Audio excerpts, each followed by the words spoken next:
see if we're ready. Yes. Don't want to make you move here, guy. I want you to save your energy for your long rest. Some wind. You need some wind to get it all out. Cohen's next, right? Chrissy's next? Okay. Good thing. Good thing we asked.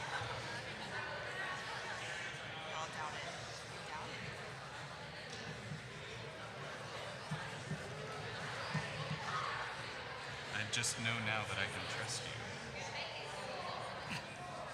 All right, if you could please start making your way back to your seats.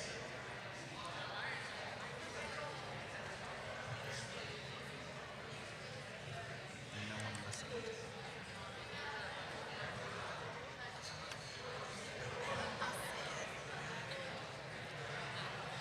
If you could please start making your way back to your seats, we're about to begin.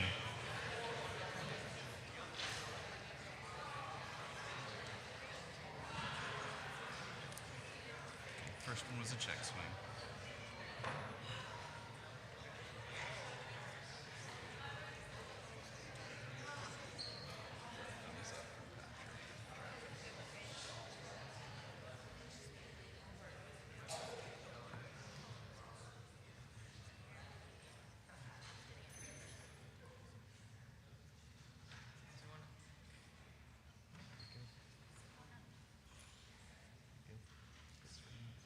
Are we good with the screens? Okay. Introducing our next speaker is Yesenia Morales.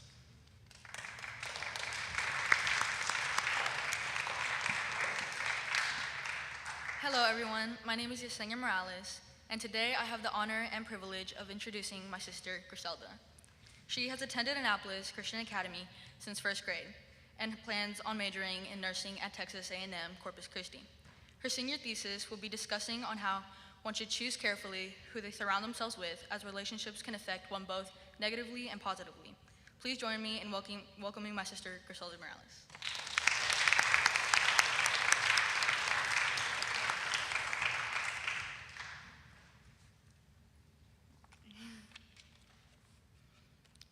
The saying, "Show me your friends and I'll show you your future," is widely recognized. Yet how many of us have actually taken the time to contemplate this? Most people tend to overlook its significance, either because of its lack of importance to them or because they are comfortable with where they are. However, dismissing this can be very harmful to the individual. As inherently social human beings, we engage in daily interactions, so we must consider and examine what we surround ourselves with. This is because what we choose to surround ourselves with significantly impacts various aspects of our lives. Let's put it this way. Have you ever found yourself engaging in things that are out of character for you? Have you ever caught yourself acting against your own beliefs and values? It is actually not uncommon for individuals to pick up behaviors that are inconsistent with their own morals when surrounding themselves with others. For example, the phrases like, "I have different personalities when I'm around certain people," or "I only do certain things around certain people." Such change indicates that there's a fundamental switch in one's identity. However, this can lead to long-term consequences. Now, some might believe that they will not be affected by engaging in certain behaviors because they think that they're not easily affected by anyone and that they're their own self. According to the philosopher Charles Taylor, humans are described as being porous selves. This means that we are naturally open and susceptible to outside influences. He argues that nobody is entirely immune from the environment. We take on values, attitudes, and ways of others through interactions like sponges soaking up water. Over time, the company of certain individuals who encourage wrong behavior can desensitize one to wrongdoing, moderately adapting their habits and values. This consequently makes actions that one used to uphold and apply as true to their lives or considered virtuous become of no interest to them since they have adapted to what has been normalized with their group. This kind of shift can make individuals prioritize their own conformity to their group standards and become inconsistent while they take on attitudes and behaviors of those they surround themselves with. For instance, they may behave a certain way contrary to their usual behavior when they are in the company of those that lead them to act differently. As I restate, have you ever found yourself giving into actions that you initially resisted just to conform to the expectations of a group or to avoid feeling left out? This is what peer pressure demonstrates. It encourages others to change their attitudes, values, or behaviors to conform to those of the influencing group or individual. It is the influence that comes from people within the same social group that you might socialize with. but it doesn't necessarily mean that peer pressure can only come within that same friend group. A close friend of mine had experienced an instance of peer pressure from one of her friends that led her to doing something she regretted. One day, her friend had called her to participate in some kind of witchcraft, and at the beginning, she had told her that she didn't want to mess with any of those things. But her friend would constantly insist and bother her by telling her that it would be fun and that they'd only do it once. Sadly, she gave in. After this experience, she felt horrible about herself and scared of what she had done, and she knew that messing around with those kinds of things were wrong, but because of the constant pressure from her friend, she gave in. To sum all this up, there are three main ways in which the influence of our social circles can impact one positively and negatively, those being mentally, physically, and spiritually. These are seen through the institutional societies that consist of various establishments such as educational institutions, workplaces, and media platforms. Firstly, within the educational institution, there are distinct groups that approach academic pursuits differently. There are those who are distinguished by their excellent academic work, maintaining a good work ethic, and resulting in high grades. If one associates with a group that encourages a diligent work ethic, they will begin to pick up their habits and the same academic excellence. Similarly, if one surrounds himself with a group that encourages the opposite of that, they will pick up their behaviors and habits that consist of cheating, procrastination, and laziness. Another example of how people whom we surround ourselves with can change who we are is seen in the Mean Girls movie. Katie, the protagonist, was initially innocent and kind when she first arrived at the new high school. Although as she gradually grew into the group of mean girls, her manner and behavior completely changed. Encouraged by her new friends, Katie adopted their attitudes and engaged in hurtful behaviors, straying her away from her initial values and principles. A scene that illustrates Katie's transformation occurs during Regina's burn book, which was a journal that contained hurtful comments about her classmates. This act not only reflected Katie's change from her initial values, but also shows the extent of the influence her new friends had on her. Katie, being eager to protect and prioritize her popularity over her new friends, shows how social acceptance was utilized through those she surrounded herself with. This movie serves as an example of how influence can be used in one's own social circle, stressing the importance of being careful when choosing whom it is one surrounds himself with. And now within the workplace environment, another friend of mine had been working at a restaurant for 4 years, and she was always looked up by many of her coworkers, especially the new ones. She was loved by her managers and always did the right thing.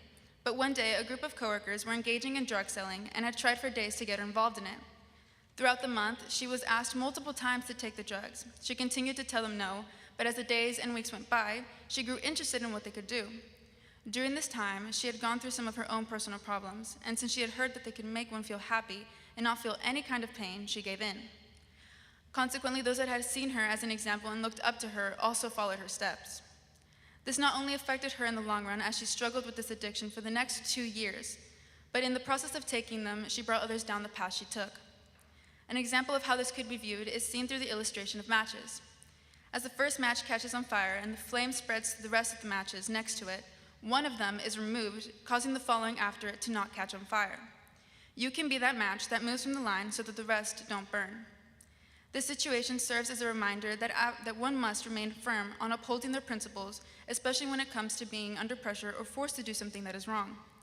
If my friend had not decided to follow with that decision, then the rest of her friends who had looked up to her wouldn't have made the same mistake. This is merely an example as to how people will follow what others do, especially when they hang around them and look up to them. And lastly, the media platforms. Some might say that the media is not at all related to that of when one is physically surrounded by people, but it actually works the same way. We are constantly on our phones, scrolling through TikTok, Instagram, or Twitter almost every single hour. The things we allow to fill our minds end up shaping our being. In other words, we become what we think. Think about it this way.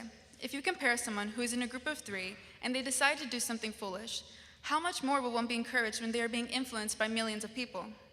No one is immune to media's influence. We cannot expect to indulge in media which is designed to affect us mentally and emotionally without its influence being sustained in our subconscious long after the movie is over, the book is closed, or the song ends. Media platforms have excelled in personalizing our online experiences through tracking our browsing habits and interactions.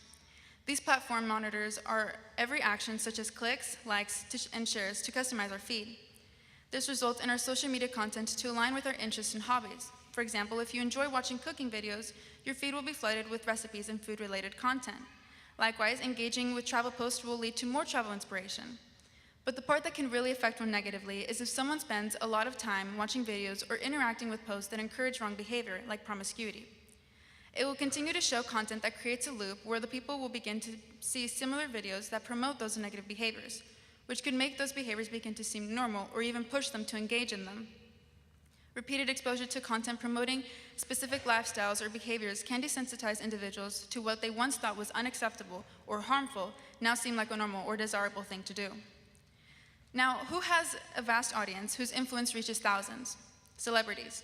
They serve as role models and sources of inspiration, influencing the way people think, act, and perceive themselves and the world around them. So who is it that you follow? What do they promote, and what do they stand for? Celebrities utilize social media platforms to easily connect and engage with fans, and this impact can be seen through the amount of followers they have.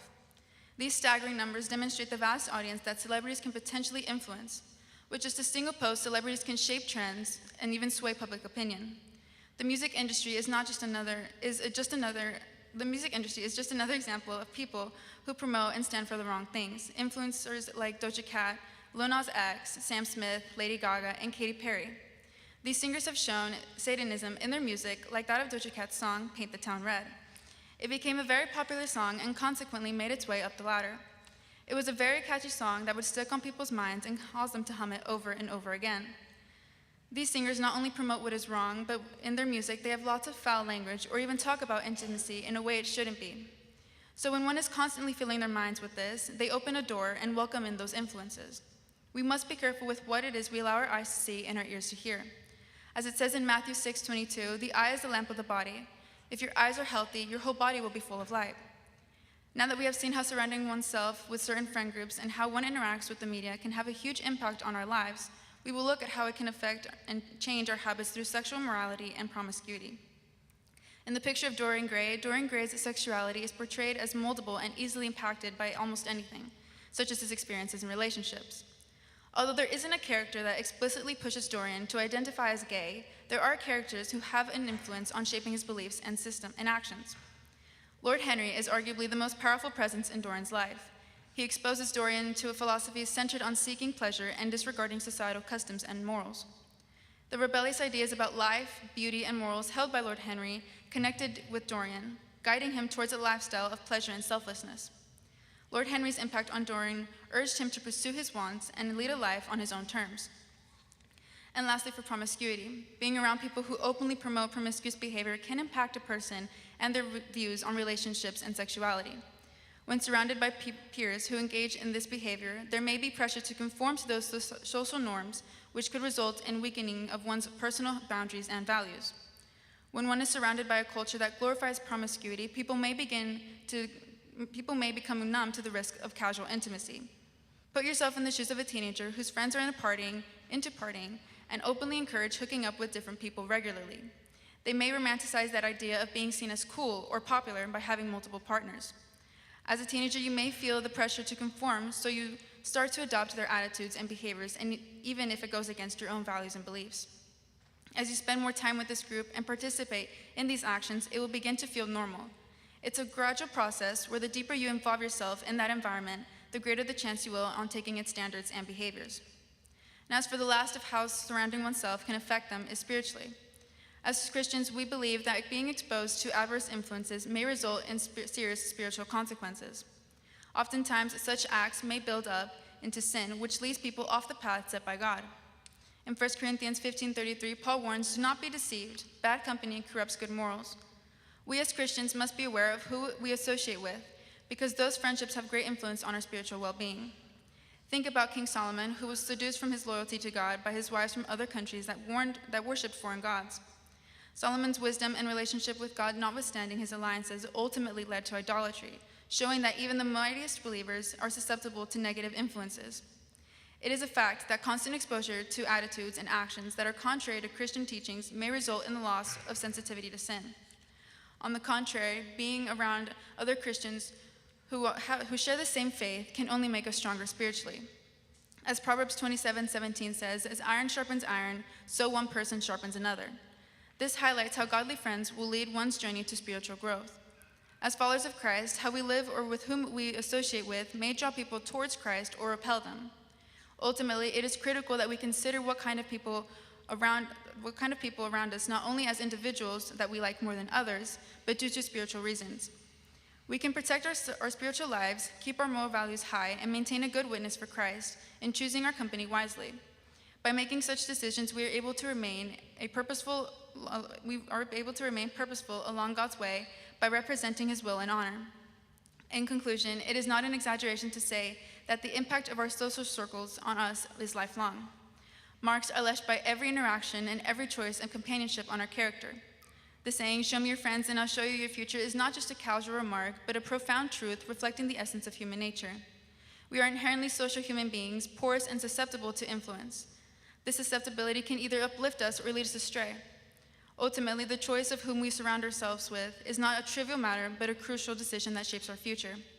We must be careful about our associations, seeking relationships that uplift, encourage, and align with our values. By doing so, we not only safeguard our own well-being, but also become a light in the darkness, influencing the lives of others. In the vast landscape of our life, let your associations weave a pattern of integrity, faith, and purpose, reflecting the best of who we are in Christ Jesus. This is the power of influence, the choice we make every day, the legacy we leave behind. Thank you.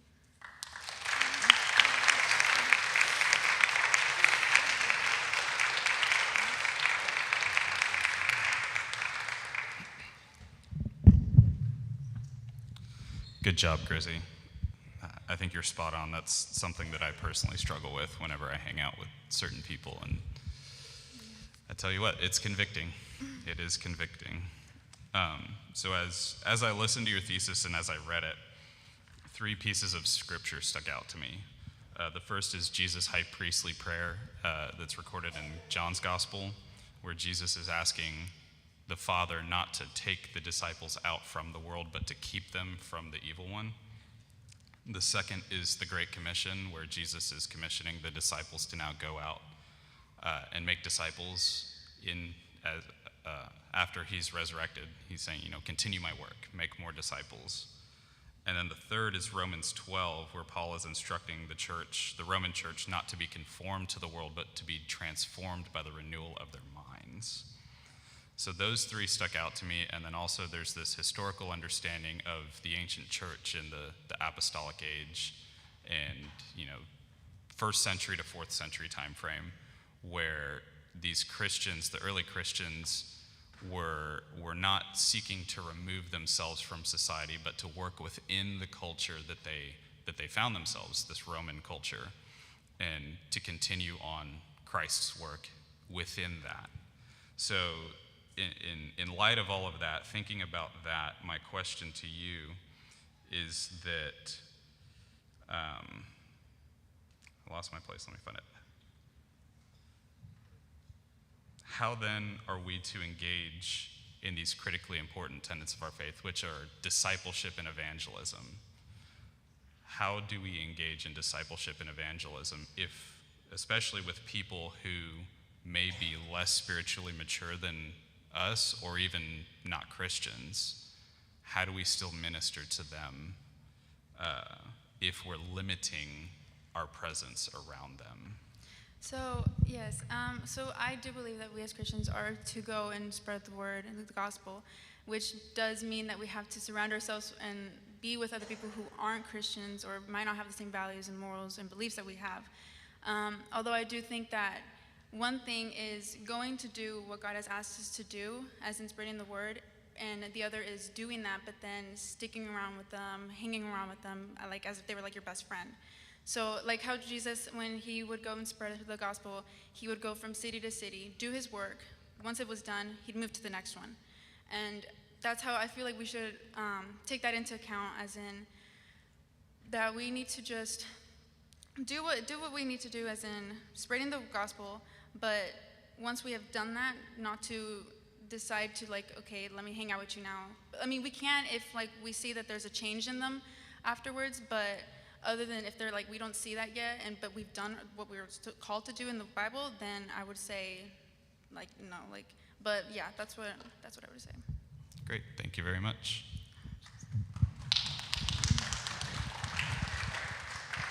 Very good job. I'm going to piggyback off of what Mr. Smith was talking about. There is a well-known author. Her name is Rosaria Butterfield. She's actually a former atheist and lesbian. And she argues that the gospel is spread when Christians practice biblical hospitality, which at its core is the practice of Christians engaging in fellowship with those who are not Christian. She argues in one of her well-known books, The Gospel Comes with a House Key, is that not only are we to befriend the unrighteous sinner, because that's what Christ did for us, but we should welcome them into our home and fellowship with us and eat at our table. And that when we do those things, that is when the gospel is spread.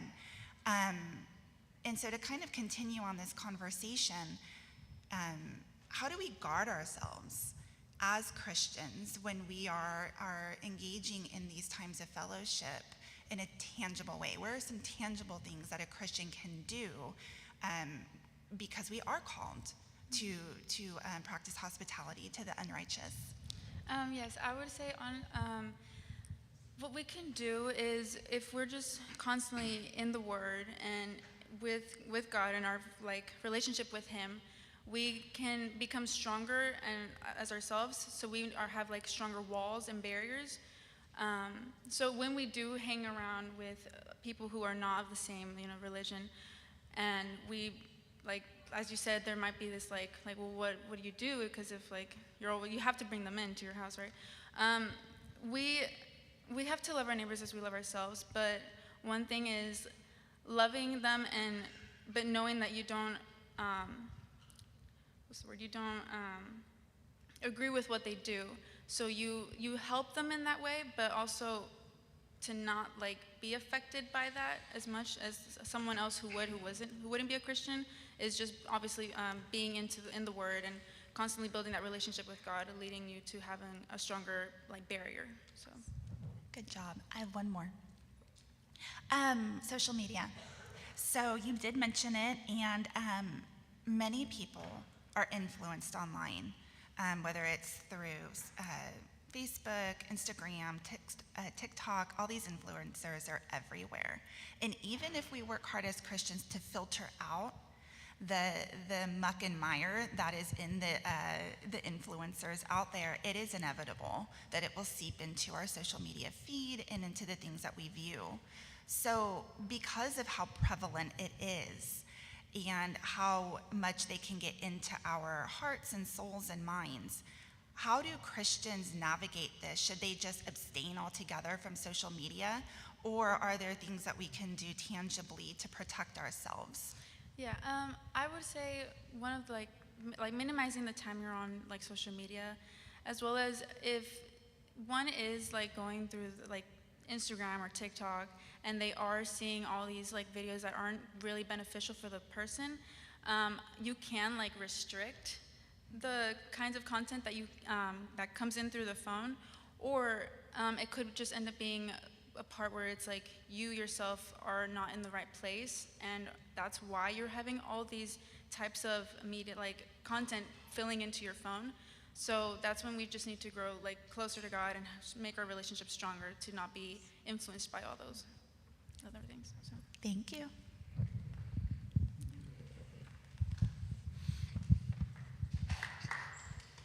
Good job, Chris. All right. I've got kind of two questions for you. All right. The first one, did your so it's going to sound similar to what they said, but there's a nuanced difference. Did your research lead you to draw any conclusions as what the Christian ought to do in situations where they can't select the crowd they're around, such as coworkers and family? Yeah, so from my own experience, I would say that just kind of how I answered is just constant word for word, just being in the Bible. And I work at Olive Garden, and there are some people who are a little iffy, and I can't really do much about it, other than maybe you can on our crowd, our app, we get to see our schedule and who it is we're scheduled with. You can change that. You can work your way around. You can talk to the managers, things like that. But yeah, when there isn't really much you can do, I feel like there can be a way. There's always like a way that you can not constantly all the time surround yourselves with those people. So. Okay, and so that kind of led into my second question, which is, on social media, is there any value to social media when it comes to selecting the friends that you have in your life? Can you repeat that question? Sorry. Is there any value in social media when it comes to selecting the friends you have in your life? Yes, because with what we on social media, it really it's another major factor that can really affect us. And so if really affect us, it's like hand to hand with our friends, it's right there with us, literally in our pockets, very easy to access.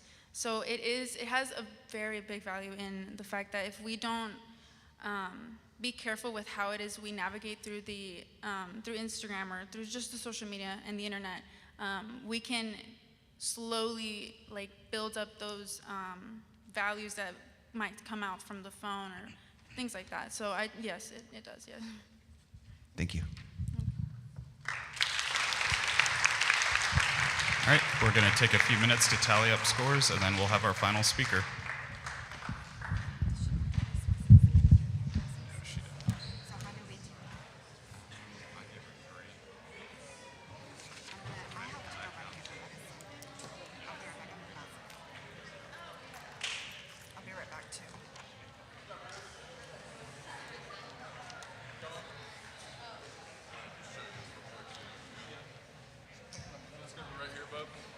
And all you have to do is just tap right.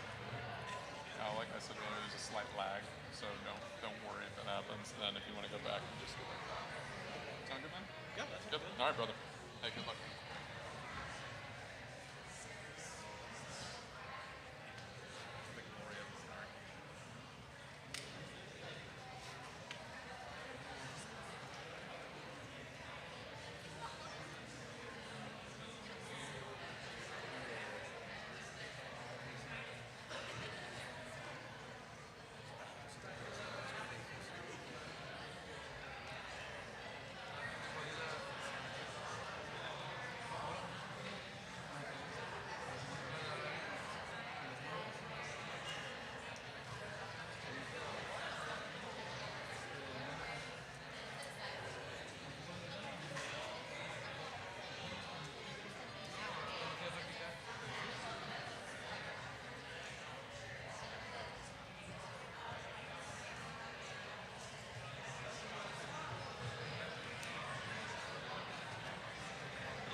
wanted to see what kind of things you're looking at. Okay.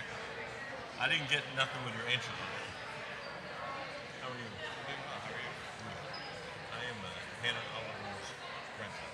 Nice to meet you. Nice to meet you. She's wonderful. Eli too. They're both. Thank you. Thank you. All your teaching. Yep.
Thank you.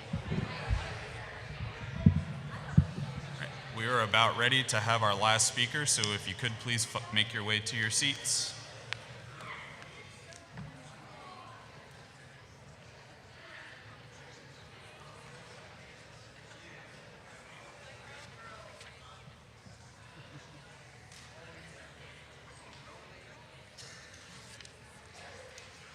Alrighty, introducing our last speaker is Susie Cock.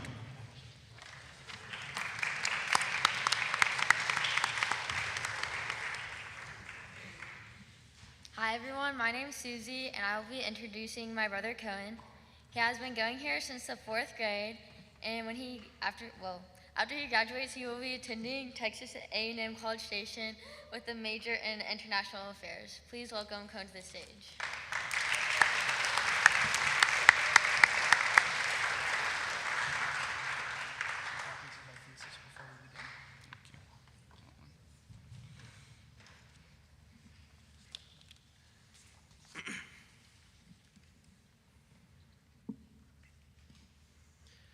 No deity is as well enshrined in the heart of Western society as enlightened republicanism, and no moral observation more naturally true to the Western mind than the being of every man's right to fully enjoy the fruits of enlightened liberty. Yet there is a power represented since time immemorial, a Leviathan, which may bring to pass a re-examination of the Western state as it is now known. In a world so deeply conceived in Enlightenment ideals, it has become blasphemous to question whether the individual can not only be a governor unto himself, but also by function and extent of the electoral system, his fellow citizens, even if only to a small extent. These ideals are fiercely defended by all manner of contemporary thinkers, commentators, politicians, and even laymen, to the point that they have become more zealously guarded than the idea of God itself. It is therefore necessary for a re-examination to happen, especially in light of these last days in which the stability of such a state has been tested by a modernity more radical than the men who formulated the very ideals of enlightened republicanism could ever have imagined, to awaken once again the Leviathan and bear witness as to whether or not it can stand to provide a greater state than the champion of the modern West, that Leviathan being the monarchical system of rule. For the purposes of the argument to come, henceforth these certain terms will be described as here follows. Enlightenment republicanism shall refer specifically to the modern form of representative republican ideology founded upon democratic and enlightened ideals pioneered during the Enlightenment age, which ran roughly through the 17th and 18th centuries and ideologically dominated Western Europe and the Americas. It is not to be confused with the American Republican Party, which does hold this ideology, but is not the focus of the discussion. Monarchy shall refer to a state possessing an executive head who derives his power from an established institution whereby he, by law, rules for life or until abdication, has the capacity to make both legal proclamations and legal judgments, which supersede the authority of any singular man, as well as being the primary foreign representative of his state. In order to stifle confusion, it must also be clarified that feudalism and monarchy are not one and the same, as well as to clarify that the monarch may have his power checked by some group, such as a parliament, so long as no single individual is able to legally challenge his decisions made within the bounds of law. Being of great importance, it is also henceforth assumed that God exists as he is presented in the Christian Bible, regardless of canon, and that the nature of man is as revealed in that same book.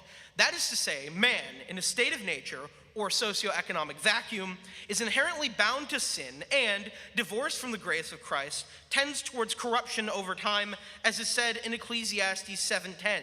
Surely there is not a righteous man on earth who does good and never sins, as well as Romans 3:23. For all have sinned and fallen short of the glory of God. This provision is made so that it can be further assumed that all states, regardless of structural type, corrupt over time, preventing one from arguing the point of bad leadership as it is inevitable. The issue of monarchy is still a fresh wound in the collective conscience of the Free West, a sign of barbarity, poverty, and oppression not yet long gone, and is therefore despised near universally among those peoples for whom it is not the status quo. However, even unpopular ideas are from time to time correct. And is it not natural that a regime which, on its barest of surfaces, pledges to check personal freedom would be massively unpopular among a freed people? Of course the common will is opposed to an ideology which questions its authority, just as the kings of old opposed the common will which questioned theirs. Therefore, no argument can be made against monarchy on the precedence of the judgment of the common will, since common will is, as any other human judge, composed of individuals itself prone to error. Just as no opposition to a republic could ever be predicated on the will of a king running counter its ideology. There then must be a closer examination of the merits and demerits of such a system as monarchy, using external means of judgment whereby there might between monarchy and enlightened republicanism be a battle on even ground, this area being the field of philosophy. It is certainly visible through an analysis of monarchy by way of philosophy that it is a far and away more appropriate scheme for the construction of a government than the enlightened republicanism to which the West is commonly adjusted. I would like to bring to attention the fact that I've accidentally given you the wrong copy of my speech, so some of this will not be being said. If you would kindly skip to the section about Thomas Hobbes, I would be greatly pleased. That is on the 3rd page. Again, great apologies. The roots of enlightened republicanism find themselves buried deeper in the soil of time than the Enlightenment itself, having rather been created over the course of the English Civil War, which preceded its genesis by 30 years. It was a time of chaos in England, as deadly political and religious conflict erupted throughout the nation, particularly between the Puritan parliamentarians and the Anglo-Catholic royalists. And influenced by this war was an atheistic English writer in Paris by the name of Thomas Hobbes, who, in his magnum opus Leviathan, defends not the Enlightenment republicanism now being sought after, but rather the sort of monarchy in reference to which it was created, the sort which has been falsely engraved in history as the sort to ever exist, a system of fear. And in him, the authority, consisteth the essence of the commonwealth, which, to define it, is one person whose acts a great multitude, by mutual covenants with one another, have made themselves every one the author, to the end that he may use the strength and means of them all, as he shall think expedient, for their peace and common defense. This is the system Hobbes lays forth for the Commonwealth, a government founded upon an agreement between all individuals of the system to lay up their political rights upon a sole individual, the authority, who is within his rights and is in fact obligated to use whatever means he finds to be the most expedient, inclusive of tyranny, to the end of preventing the primal state of war. Hobbes describes what would later become known as fascism, and this proto-fascist system, as well as Hobbes's secular theory of social contract, that government is, was, and always will be legitimized by an agreement between people as opposed to any god, would serve as the origin point for all preceding political thought. John Locke was one of the first of many Enlightenment thinkers to respond to Hobbes's assertions about government, challenging the claim that man was prone only to violence and fear in the state of nature, rather claiming that man in his nature was a blank slate, and that he had God-given, inalienable rights to self-preservation, political liberty, and the ownership of property. The state finding its origins as a common agreement between people to guarantee these things, revolution being justified if the state were ever to infringe these rights. These ideas became the founding principles of both American government and culture, made clear within the most widely recognized text in American history, the Declaration of Independence. We hold these truths to be self-evident, that all men are created equal, that they are endowed by their Creator with certain unalienable rights, that among these are life, liberty, and the pursuit of happiness, that to secure these rights, governments are instituted among men, deriving their just powers from the consent of the governed, that whether any form of government become destructive of these ends, it is the right of the people to alter or abolish it and to institute a new government. The continuation of political thought did not end with Locke, however, and ideas naturally developed as the philosophical zeitgeist of the late 18th century shifted away from the muted tones of English rationalism and colored itself vibrantly in Romanticism, a vibrance more deeply accentuated by the tumultuous country in which it now sought refuge, France. As far as revolutionary political thought is concerned, Jean-Jacques Rousseau has only been bested in both the extremity of his thought and the vitality of his influence upon the modern culture by one, and thus it is of key importance to understand the core of his thought, the foremost radical proposition on the topic of human nature since Adam's very revolt against God, that God makes all things good, man meddles with them, and they become evil. From this sole notion, the universally positive moral characteristic of authentic self-expression is deduced, justifying free expression and stating that it is rather society and decorum which corrupt man over his noble savageness, the primal state of authenticity being preferably moral to the civilized state of the governed man. Rousseau had stated in plain terms that man was inherently good and that authenticity to man's basest of natures was the highest expression of good, civility being the real corruption, and yet the fullest extent of radical Enlightenment thought cannot be witnessed in its fullness before the discussion of the ideas of he who, through Rousseau's very philosophical tradition, made the biggest break with traditional thought to date. The sole thinker more radical than he who declared what was long evil to be essentially good. Karl Marx. Marxism is the culmination of 200 years of philosophers dismantling the assertions of Hobbes, and by far the most extreme ideology to come out of this era of political thought, leveling directly with Hobbes in its utter lack of moderation. The history of all hitherto existing society is the history of class struggles. Here is rendered the radical idea which separates Marx from every other philosopher hitherto discussed, excepting only Hobbes himself. History is merely the product of material goings-on. There is no God, there never was, and there never will be. Marx surmises that man has not even an inherent nature, but is rather slave to his material situation, and that the true goal towards which all men should strive is communism, a state in which material differences between individuals are annihilated through collectivism, ending all conflict and creating a stable utopia. There is, however, the question of how such principles can be drawn from seemingly contrary ideologies. After all, the crux of Hobbes, Locke, and Rousseau's work was the inherent nature of man. So it seems ridiculous to assume that this idea so central to politics as human nature and purpose would be naturally lost as a result of development rather than further expanded upon. But the true trajectory of these ideas is not towards the discovery of the true human nature through thought, but rather its being forgotten entirely. Hobbes was the first to corrupt the view of human nature, insisting upon a world without a God and therefore losing what in man was good, the image of God, seeing only his violence and fearfulness. Locke was the next point of loss, insisting upon the unbiblical idea that man is born as a blank slate, that his nurture rather than his nature shapes his being. This idea developing naturally into Rousseau's view of man as inherently good. For if man is born blank, then what is it which makes him evil from birth? This depraved yet glorious nature of man is both the worst of sinners, and the very image of God had been far gone by this point, and it could no further be separated from truth than by its very erasure, removing the last character common between biblical truth and Western thought, its being.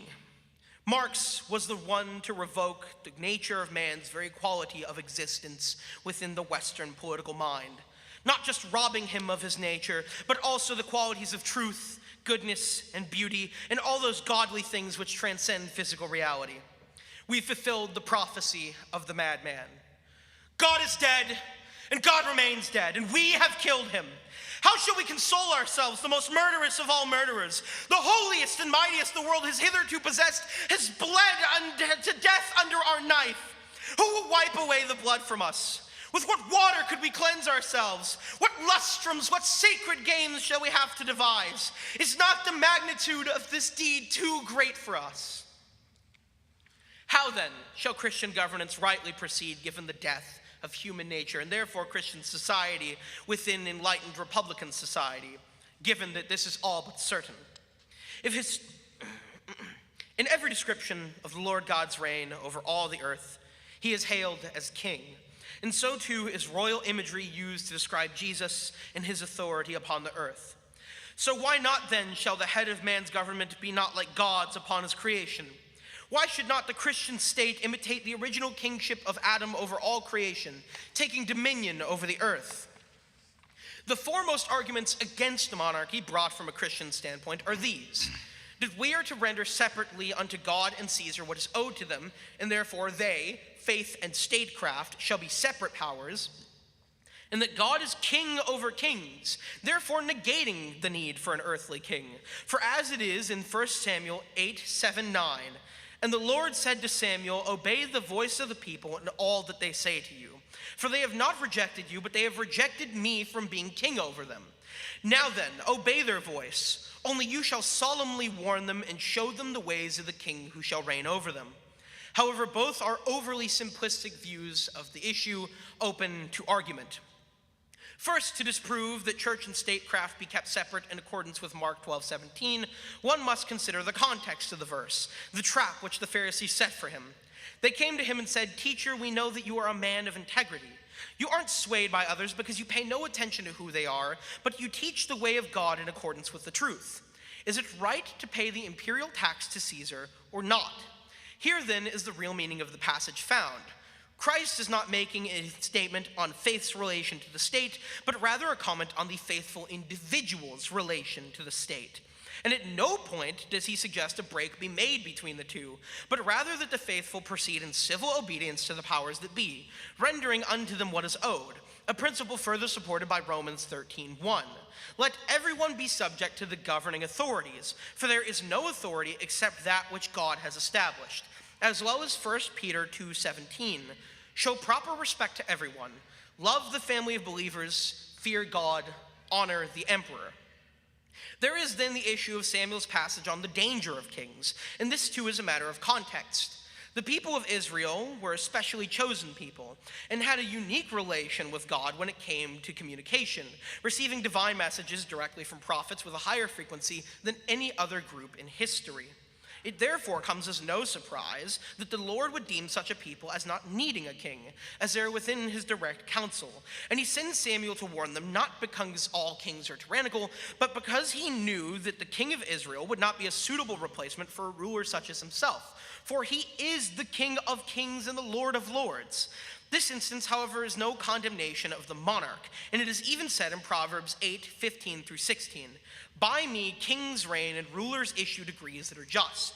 By me princes govern and nobles all who rule on earth," showing the power of Lord even expressed through man enthroned.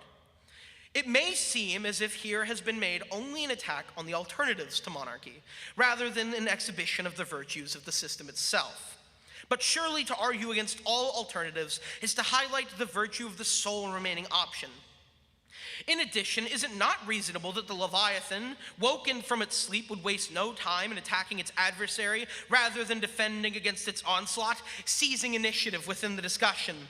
And has it not been made perfectly clear that the very drums of liberation which beat in the heart of the modern West are duplicitous, reading rather to slavery under the Marxist paradigm than freedom under the enlightened pipe dream? And is it not now evident that ideals of such enlightened men as John Locke and Rousseau are not but straw responding to straw such as those of Hobbes, both false sets of principles which lead to a diminishment of both cultural and economic prosperity? And does it not now seem as if the monarchist paradigm is the only road open to the conscientious Western Christian of the modern day, being now confronted with the failures of his culture in their totality, past, present, and future?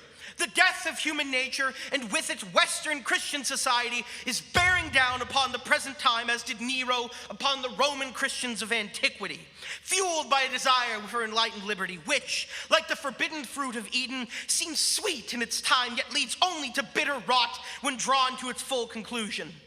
If these words provoke in you disgust, a sense of pious patriotism being transgressed, which feels deep-rooted in the soul, bringing up in one a sense of betrayal, as if his fellow countryman, nay, his brother, has just inflicted upon him the grandest wound he will ever receive, then the words of the madman shall serve to remind you. "I come too early," he then said. "I am not yet at the right time. Lightning and thunder need time. The light of the stars needs time. Deeds need time, even after they are done, to be seen and heard. This deed is as yet further from them than the furthest star, and yet they have done it. If, however, primal abhorrence is staved off, then one thing is made exceedingly clear. European Christendom now stands squarely against its own dominant ideology, testing whether that nation or any nation so conceived and so dedicated can long endure. But Jesus knew their thoughts and said to them, 'Every kingdom divided against itself is brought to desolation. Every city or house divided against itself will not stand.'"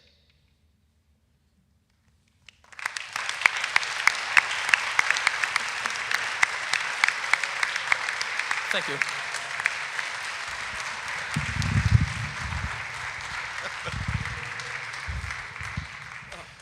He just chugged like half a water bottle. Yes. I gotta tell you, I've been looking forward to this one. I knew you were gonna bring some fire, and I'm like shaking. Thank you, and Yeah. I'd still like to apologize for printing out the wrong copy this morning. I have 2 copies of the same speech, and I titled them the same thing. That's okay. Good job, Cohen. Very good. My first question to you, I want to take a bit to examine the pieces of scripture that you used. The first is the dominion mandate in Genesis 1:28. And the common notion among people who read the dominion mandate is that God has completed his creation and he's now handing the keys over to Adam like a father would toss the keys to his Corvette to his son on prom night in some like cheesy 90s prom, teen movie. But that's not what God does. He does not institute man to rule over creation in his place. Rather, we're to act as ambassadors of him in a foreign land and point others to him and his glory. So in that sense, God is still king and not Adam, and creation is still his and not ours. The next one is Proverbs 8. In this passage, Solomon, who himself was a king, is not making a statement about the legitimacy of the monarchy or being instituted by God, but rather that good kings rule through wisdom. That's what that entire passage is about. And then Mark 12:17, Romans 13:1, and 1 Peter, again, are not written with the purpose of legitimizing a certain form of earthly government, but instead they're to provide instruction to the early Christians and to us about the nature of the Messiah as one who's not a political revolutionary or who came to conquer Rome as Israel had hoped, but rather as a spiritual revolutionary who came to redeem creation by conquering sin and death. So all that to say, I'm kind of left doubtful of any scriptural backing to support your idea that the monarchy is the superior form of government, or that scripture even was written explicitly to support any form of government for that matter. Rather, scripture was written to reveal God's eternal kingdom, breaking through into the temporal world, beginning with Jesus Christ and continuing through his church. And so I'm just looking for a response. Well, I think there are several ways I could go about dismantling this question. I think I'll first tackle your assertions about the dominion mandate. God left Adam to rule the creation under him. He gave Adam a responsibility to keep and steward over the people, not the people, the animals and the plants and nature, rather than giving it up entirely. And this is actually in line with monarchical theory. I mean, you yourself even use royal language. You say that Adam is a vassal of God. There are no vassals in the Republic.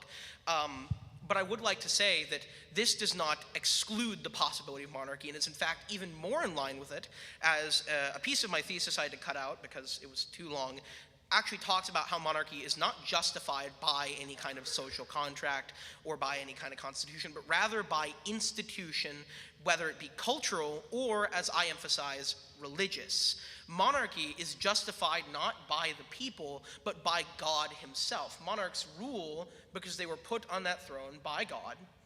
And that doesn't mean that whatever they do is right, obviously, but as it says, all the ruling authorities rule because God put them there. Nothing that God wouldn't want to happen happens. Now, as for your assertions about the other section of my thesis where I use the Bible, I'd like to point to the true intention of that. I wasn't trying to support the monarchy using those verses, but rather trying to combat the notion that is commonly held by patriotic Americans everywhere that the Enlightenment Republic and its values in which we now live are very inherently biblical. They like to tie Christianity and patriotism and freedom and liberty all together. You know, the American bald eagle carrying an AK-47 in one claw and a Bible in the other. But that's simply not true. They like to use the Caesar verse to justify the separation of church and state, and although I believe some separation is necessary, that's obviously not true. That's not what that verse is pointing towards, and there are other Bible verses which do back up that that is the correct interpretation. So I'm not trying to use that verse to support monarchy necessarily, but rather to tear down the assertion that monarchy being legitimized by God over the state is talked against in the Bible.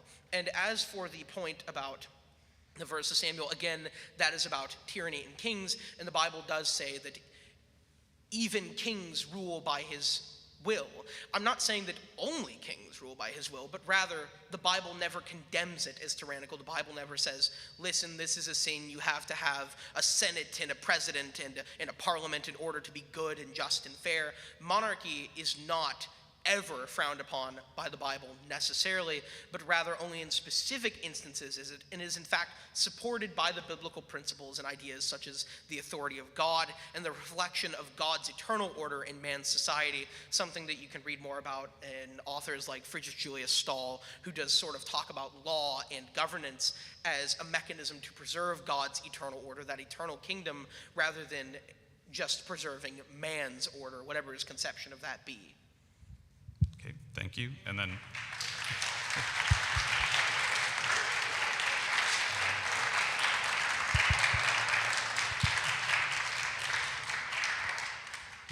my second question is a little bit more practical. So let's think about modern monarchies that still exist. So there's a handful of European ones. And all of them are, the monarch is basically just a figurehead. There's the Saudis, and they have a curious record of human rights abuses.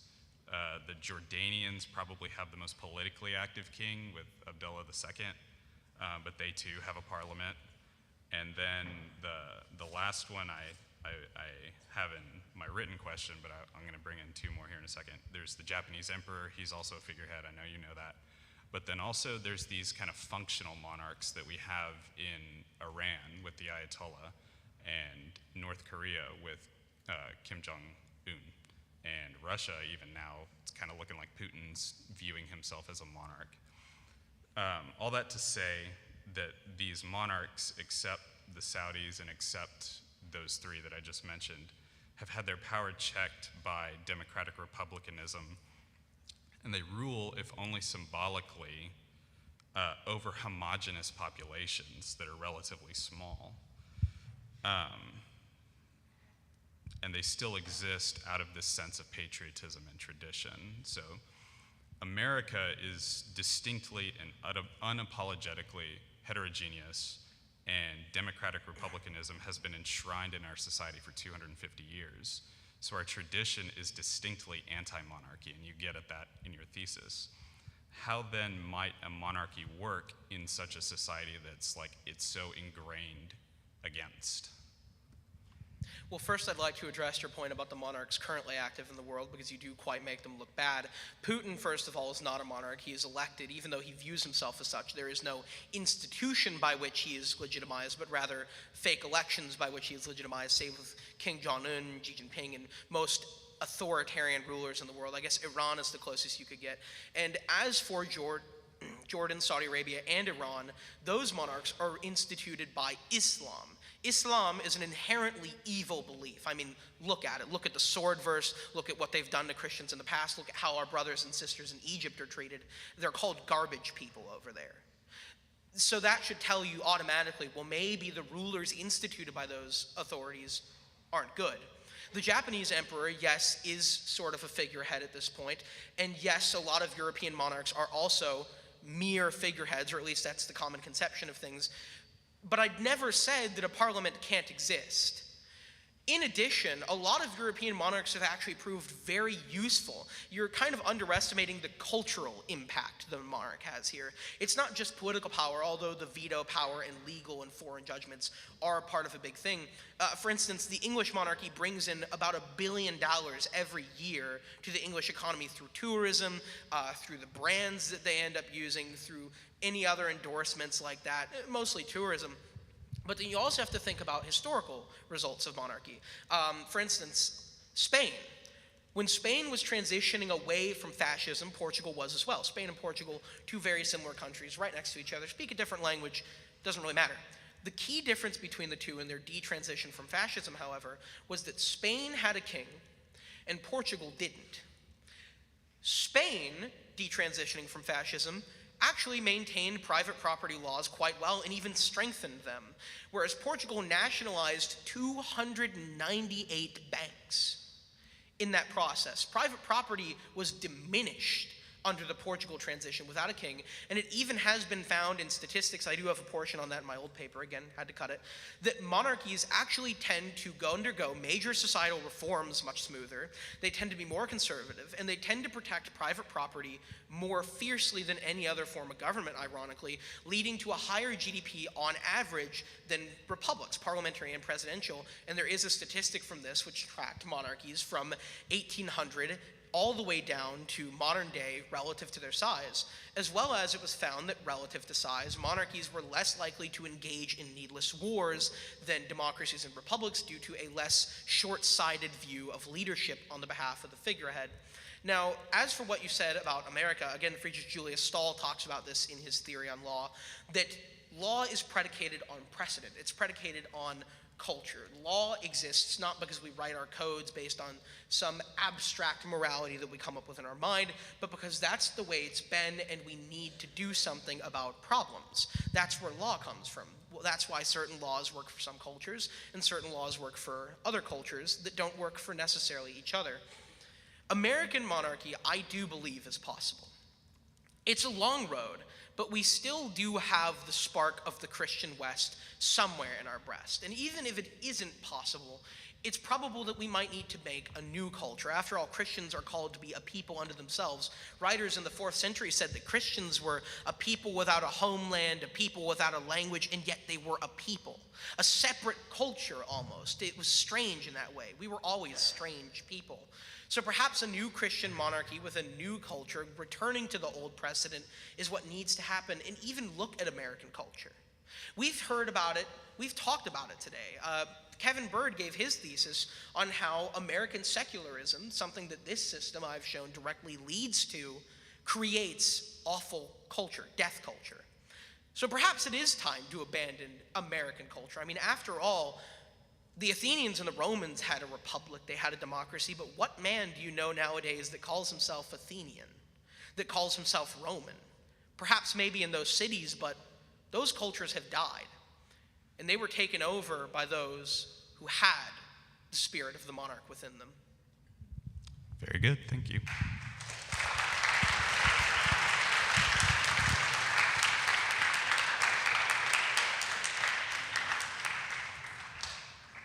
Job well done.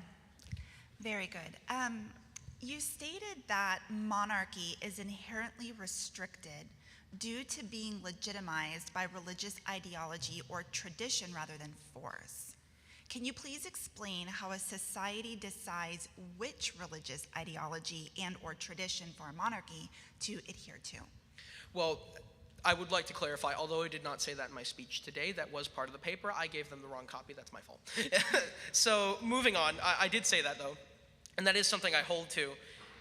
Yes, monarchy is legitimized by tradition rather than by force, and the way that this is decided is, again, going back to, I keep mentioning him today, shout out to Mr. McPherson for giving me his Friedrich Julius Stahl collection. I have been reading that quite heavily, but it is, again, the predicate of the culture.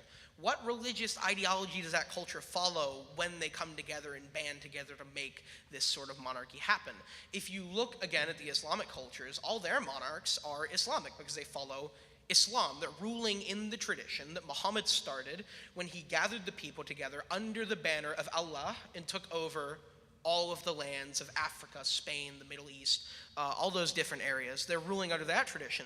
The tradition that the Christian monarch rules under, or has ruled under for a long time, was the tradition of Charlemagne specifically. Of course, Roman law had an effect, but it was Charlemagne and his Franks and his Frankish kingdom that set up the laws of succession that we now know, that set up the idea that government and property are the same thing. You own land, you have a title, that is your governmental position. That was the basis of European monarchy. It was very heavily tied to feudalism because that was the economic system in place. But as times shifted, monarchy shifted as well. And you see this change in, say, the Empire of Germany that existed for a long time. Not the evil one, not that one. That one was afterwards. I'm talking about Kaiser Wilhelm II's Germany. You see that legal precedent coming through with the German parliament. You see a lot of remnants from the Holy Roman Empire, but you see a lot of new additions coming in from more enlightened thinkers around, sort of legitimizing the monarch still on the basis of Christianity, but treating it less as an ownership of property and more as a state, more as an administrator of a people, and more as a nation, like we see being presented in the Treaty of Westphalia, which had happened about 200 years earlier, where, again, nations were seen as less property and more administrative states. So to continue then on this train of thought, and I apologize to Mr. Prothero if I don't know my history as well as I ought to, being married to a historian. One of the reasons why I think we have it ingrained in our blood to be, to have that knee-jerk reaction against the monarchy is because we grow up hearing the stories of how the pilgrims were not allowed to worship as they wanted to, or they were further along in the time, the colonists were taxed, they were not represented. When you think about Islam, there is a little bit more cohesion in their beliefs. In Christianity, we have so many varying beliefs across the board. A Roman Catholic is very different from a charismatic Pentecostal. So if we are going to have a monarch rule who is Christian, how do they decide what we adhere to, and how do we make sure that everyone within the banner of Christianity is represented? Well, so that's a very interesting question, actually, and you can tackle this in multiple ways. Of course, the simplest, easiest way is to establish a state church and just roll with that. Let's say, all of a sudden, Texas is a monarchy. Woohoo. We have our Texas church, and that's what the king is a member of, and they have their own clergy, but possibly not enforce it to the point of death. Maybe that's a little bit too extreme. Another way to go about this is to just adhere to Christian principle rather than adhering to any specific denomination, because even at the core of it, although some of us want to see each other excommunicated for the smallest things, at our core, as a body of people, Christians all believe in the same core values, which would be expressed through monarchy. I think a generally Christian monarch would always do things, or at the very least most of the time do things in reference to his faith, if he was a good ruler, of course, which are in line with what Orthodox, Catholics, heck, even throw the Nestorians in there, I don't know, with Protestants, what they all believe, because at our core, we have those same values that Jesus was talking about on the Sermon of the Mount. We have the 10 Commandments. We all agree on the text, at least. Last question.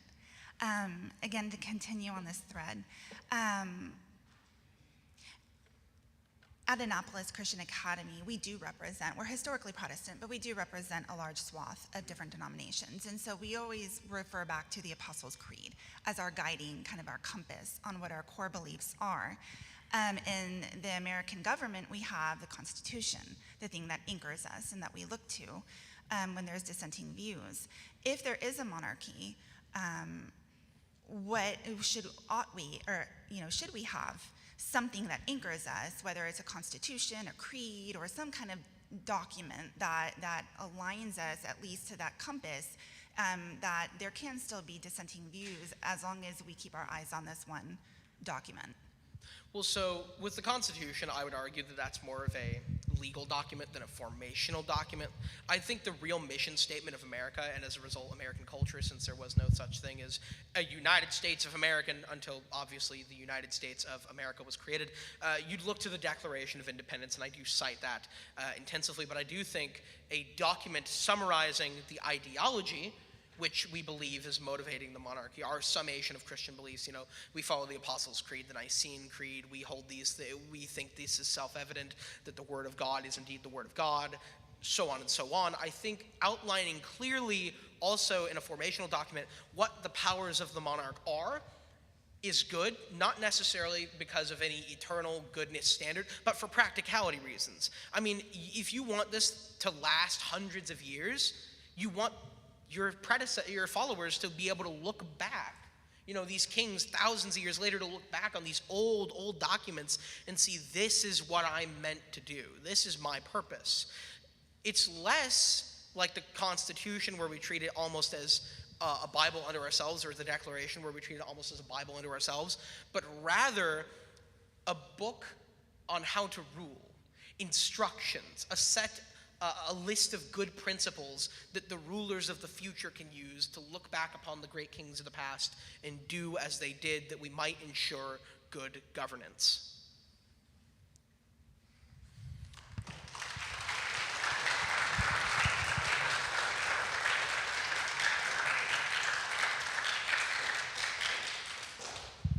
Great job, Cohen.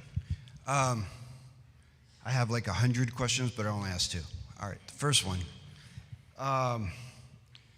So you're arguing for our absolute monarchy, right? Well, I do say in my thesis that it can have its power checked by a parliament, so long as no single individual is overpowering the monarch, because then you'd have a dual monarchy, which sort of defeats the purpose of having a monarch. But I do tend more on the side of kingly authority than you'd see in modern monarchies, such as those of the Netherlands, Sweden, etc. So how's it the case that we're not setting up another English Civil War? That's a good question. Like I say, I think corruption is inevitable over time, but what you have to think about here is the English monarchy, I'll say, was put in place by Alfred the Great in 983, I believe, AD, somewhere in the 980 ADs. That English monarchy went until the 15 or 1600s, somewhere in there, before there was a major religious conflict. And of course, the Protestant Reformation has to do with that. It took a major societal upset that made war erupt throughout Europe in order to break the strength of the English monarchy, even in that moment. And even following that, the monarch ended up returning and resuming the continuity after Cromwell's government fell. So what you see is that monarchs, even though they can be shaken, I mean, they are but humans after all, they tend to be more stable. A societal upset isn't going to destroy the monarchy like it did, say, the Weimar Republic. Although the Weimar Republic had other problems at the time, it did crash quite spectacularly into Hitler's fascism. Or, say, the Roman Republic. The Roman Republic had been stable for a long time. A couple civil wars, and they're out for the count, and they're an empire now. So it's very easy for that landslide to happen there, but with a monarch you have more of a traditional continuity, because it's not just the king, that king, let's say his name is King John. You're not just loyal to King John, you're loyal to the throne. You're a citizen of the kingdom. There's something higher and more continuous than but the life of one man that you're looking to, as opposed to in America where, well, the president's Joe Biden, but I'm going to change him out in 4 years for someone else because I don't like that guy. Constantly changes. Okay. So my second question, considering that you're arguing on continuity, we had the case where Charles I beheaded, Cromwell takes over. After that, they realized that the parliament runs as a dictatorship, a tyranny. And when they bring back in the king in the 1688 Glorious Revolution, they bring him back under the auspices that he's going to be severely limited in authority to the parliament. That's where we're going to get the modern state of England, where the parliament has greater power and the monarchy is eventually going to become a figurehead. So I guess to kind of counter this, the longest continuous monarchy is actually that of the Capetian kings of France. And so very similar to the English. The French king lost his head too. And we know what came out of the French Revolution. At least I know that you know. So how do we prevent that from happening? Well, so first of all, I would like to contest that the longest continuous monarchy is actually the Japanese Empire, because that has been since like 600 AD if you take mythology into account, 300 AD, not AD BC, sorry, 300 BC if you don't take mythology into account. But the Capetian kings are up there. Now, I would like to say, there is the idea, right? There is the concept. It's based on continuity in your mind. However, practicality will always get in the way. A rock is strong, a rock is hard to break, a rock is stable, a rock is big, a rock seems immovable. If you hit it with a hammer, it splits in half. If you hit the French crown over the head with Jean-Jacques Rousseau and with Robespierre, eventually the king is going to lose his head. Societal unrest will always cause massive, massive change. But look at how France was after they got rid of their king. Before they got rid of their king, they were a premier player on the European stage. In fact, Paris was the first city to reach a population of 1 million. It was one of the biggest kingdoms in all of Europe, and although Napoleon did do some pretty awesome things, they had a pretty big army under the Revolution. How many French governments have there been since the Revolution? There have been a couple empires. There have been about 5 republics, and they've lost almost every war I can think of to date. The Napoleonic Wars, though they were winning for a bit, eventually he got exiled and died on an island in Britain, mind you, or British territory. Napoleon III's empire crashed and burned spectacularly after he lost to the Prussian monarchs. World War I and World War II, though World War I was valiantly fought and won by the French, it wasn't the French's fault that they won that. Let's be real. And then World War II obviously was it was kind of embarrassing for the French. I mean, you know how well the Maginot Line went. So obviously there is somewhat of a diminishment in France. And I'm not going to say it's purely as a result of this. I think there are, of course, economic factors as to why they lost World War or World War II so easily, probably on account of the fact that their territory was bombed into oblivion and dug into oblivion. But I do believe that there is a general path that you see here, and that a lot of the countries that embody the prosperity of the Enlightenment Republic that we often attribute it to, such as America, are more prosperous because of our economic situation than because our government inherently makes us more prosperous. I mean, think about it. We're an island nation with all the resources we could ever want. We're massive, and America was born right around the time of the Industrial Revolution, where people needed steel, which we have. People needed cotton for textiles, which we certainly had. And people wanted a nice, big, strong man over the sea to send troops so that they could have wars in Europe, which by the time that the wars in Europe did break out, we most certainly had.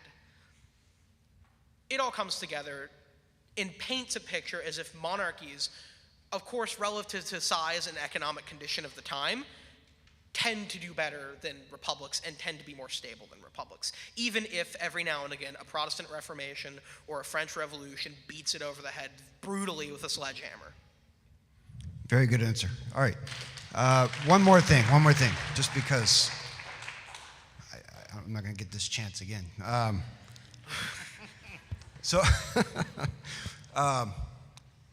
Considering that absolute monarchists are going to be invariably self-interested, how could we tie that king to any kind of value or moral system, particularly when it came to secession?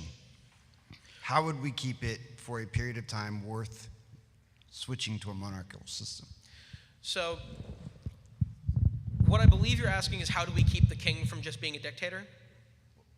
Sorry, I couldn't hear that clearly. That's on me. So how do we keep the king from maintaining a Christian worldview in his rule? Okay, so how do we bind the king to the tradition? Yes. Well, here's the difference between a republic and a monarchy.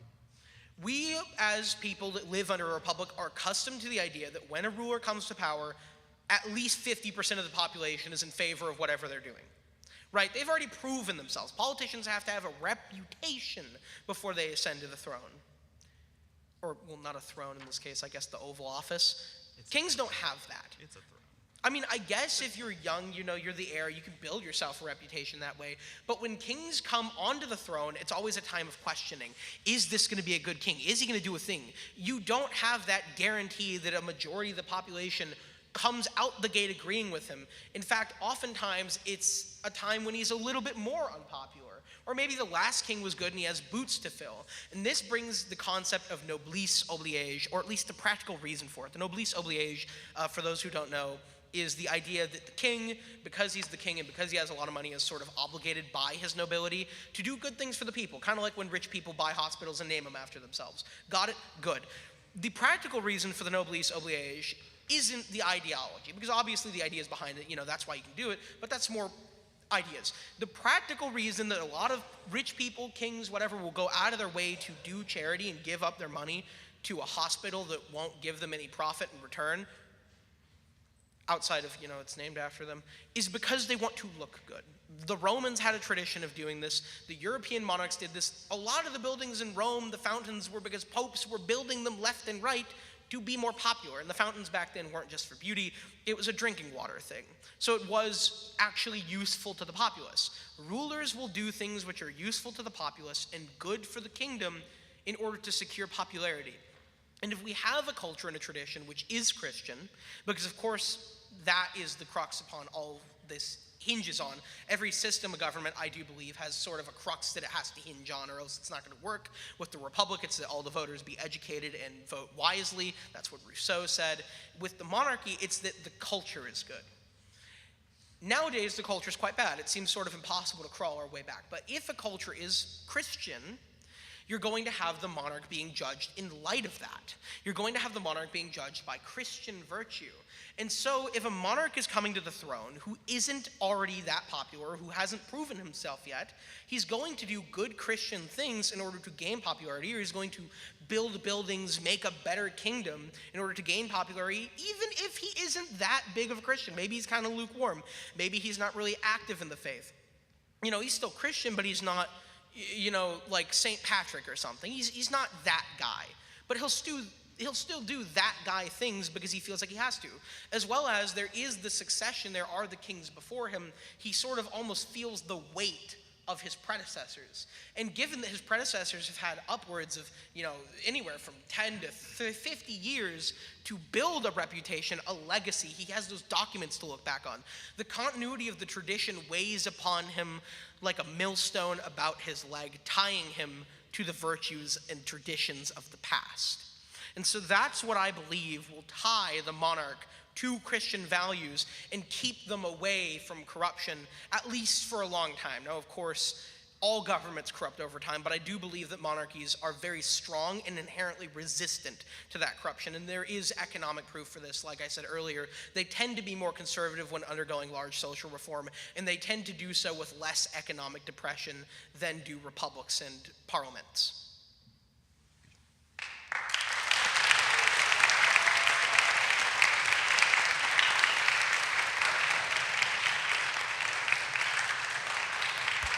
Thank you very much, Cohen. Sorry, I couldn't hear you. Thank you. Huh? Thank you. Oh, thank you.